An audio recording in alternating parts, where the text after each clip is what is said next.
পড়বি না, তা ওটা যাবি না। আল্লাহ রসুল বলেন, এই সাহাবা দাহিয়াতুল কলবি।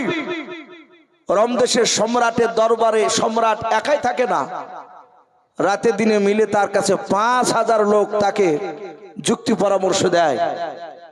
সাবধানে হিকমতের সহিত কথা বলবা। চলে গেল, 5000 লোক বাবজি বসে আছে। দাহিয়াতুল কলবি বলেন, আপনাদের মধ্যে বাদশা কে? সবাই বলে, ওই দেখো উঁচু সিংহাসনে বসে আছে। হযরতে দাহিয়াতুল কলবি গেলেন। যাওয়ার পরে আমার বিশ্ব রসুলের সাহাবার চিঠিখানা দেখার পরে হাত থেকে চিঠিখানা নিয়ে তার চোখগুলো লাল হয়ে গেল। জোরে জোরে চিঠি পড়ছিল, তার 5000 লোক শুনছিল। 5000 লোক চিৎকার করে বলল, হুজুর একে জবাই করে দেন। এত বড় স্পর্ধা মদিনা থেকে এসে রমদেশে